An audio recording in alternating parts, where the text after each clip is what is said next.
Is the forward loop that bucket list move you still haven't ticked off yet? Well, in this video, I'm going to break down how to do the forward in flat and choppy water conditions, so let's get right into it.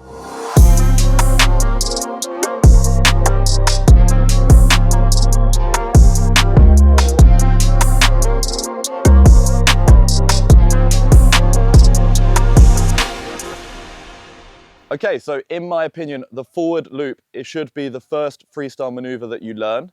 Not only is it the most visually pleasing to the crowd on the beach, but it's also the one with the most simple technique. In this video, we're going to break down the technique of the board and then the movement of the sail. And by the end of the video, we can bring that together and hopefully have a perfect forward loop. Let's start with the board then. The biggest misconception about the forward loop is that you need to jump as high as physically possible. Actually, this couldn't be further from the case. You really only need to clear the fin, and a lot of this height that you get on the forward loop actually comes from the throw of the sail. With this in mind, we need to really look at what type of takeoff we want. Do we want the chop hop, where we tend to go higher, or do we want the more traditional freestyler's pop? As I've just said, we don't need that much height. You've probably guessed it, the freestyler's pop is our takeoff of choice. The reason we choose the pop then is because our weight is going to be inboard. It's going to be over the center line of the board. This means when we take off for the forward loop, our weight is going to be at the center of the rotation where there's the least amount of force. Whereas with a chop hop, we kind of go up and high, but our weight is outboard so that when we do pull with the backhand, our weight is on that edge of rotation, and that's where you get the big whip, and that's where a lot of the fear factor for the forward loop comes from. With all that in mind, let's have a look and review a good freestyle pop technique. To help me explain this, I'm going to use a volleyball as an example, as it reacts the same way in water as your windsurf board does. When I submerge the volleyball under the water and then release it, the volleyball pings up to the surface and then pops out. This is exactly the same as your windsurf board, and the deeper you push the volleyball down, the higher the ball will then ping up. Let's translate this over to our freestyle board then. We need to unhook from the sail and bring all of our weight over the center line of the board. Where is the most volume in the board? It's in the middle. So we're going to move our weight onto our front foot so that we can put the board lower into the water so that it's going to pop higher later. As we mentioned earlier, it's also going to help put you in the right position for the rotation later on. And this is also a perfect habit to get into for the rest of your freestyle maneuvers. If you're sailing on a spot like Molenaar, where it's super flat water, you can try and find that extra flat spot to give you the most amount of control. If you're in a more choppy location, like I am here in Vasiliki right now, sometimes it's good to find that bit of chop to go off the back of, to then pop over.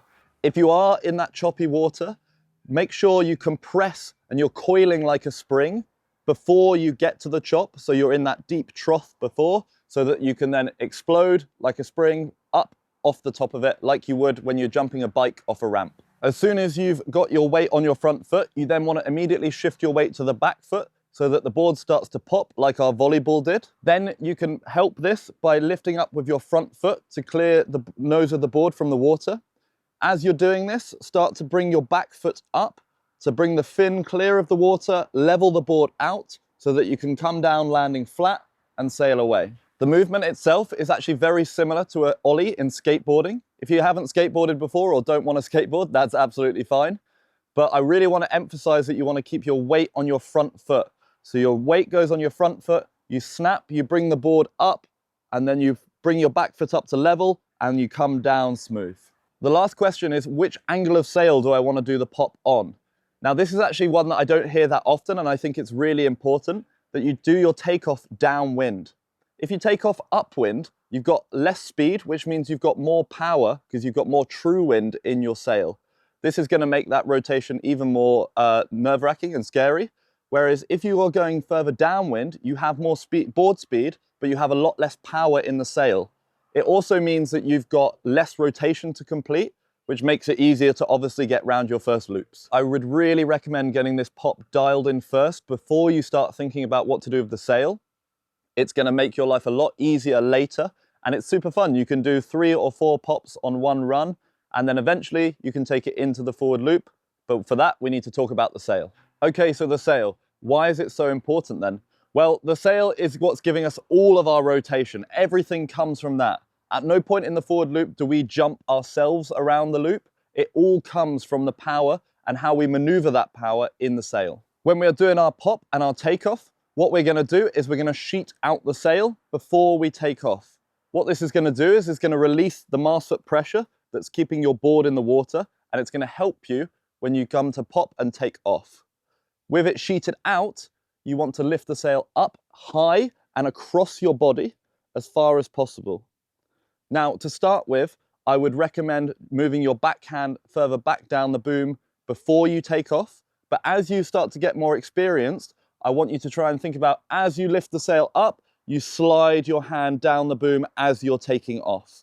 This is just going to make it a lot smoother, and it's going to mean you can throw the sail a lot further forward and help with that rotation. But to start with, I don't want you to think too much about that, because there's a lot going on in a short amount of time, and that is only going to confuse things. So to start with, slide your hand further back down the boom, sheet out, and start to lift the sail up and across. The reason it's coming across is because if you don't pull it across, you're going to more likely do those end over end forward loops, where you go straight forward instead of underneath the sail. That's what we're really doing. We want to rotate under the sail. Not only is this the best technique, but it's also the safest way to forward loop. We really want to be trying to get that sail across, forward, away from us. The reason being is the further away we can get it, the more leverage we're going to have against the sail. And this means the rotation is going to be faster, and you're more likely to make that rotation happen. So once we're at the peak of our pop, we're ready to initiate that rotation. So we're going to pull in with the backhand. We're going to tuck our back leg even more underneath our bum so that our elbow and knee come together. And at the same time, we're going to look backwards to help initiate our body into the rotation so that we spin underneath the sail. As you can see from this position, I'm trying to keep my front arm as straight as possible. If we pull in, that's when, again, we get launched forwards instead of underneath the sail. It doesn't need to be locked out dead straight. Obviously, it can have some bend in it, but we want to try and keep it extended away from us. If it's your first attempts at the forward loop, then keep holding this position and you will come round underneath the gear, ready to hopefully still be in the straps to water start away from your first loops. Once you start to get a little bit more experience with the loop, you can start thinking about sheeting out on the landing to give you that extra control and help bring yourself onto the board again. From here on out, it's just a lot of practice, and you start to get a lot more of a feeling for the timing of when you throw the sail and the board at the same time. As I said at the top of this video, the forward loop is actually the least technical freestyle maneuver out there. So with that in mind, feel free to go out and practice. There's a lot of room for error, and it's one of the most fun moves to learn as well. It's one of the best feeling maneuvers. The biggest withdrawal that people have when they speak to me about forward loops is the fear factor to it. But if you break it down into these individual stages, then once you do bring it together, you're going to feel very comfortable going for it. And it's one of those maneuvers that once you pull the trigger on that first one, you realize that there's really nothing to worry about. If you have a clip of you trying a forward loop and you want my tips and tricks, then I've left my email in the description. Feel free to send me your clips and I will make a future video breaking down how you guys can improve your freestyle maneuvers. Thanks so much for watching, guys, and I hope to see you in another one.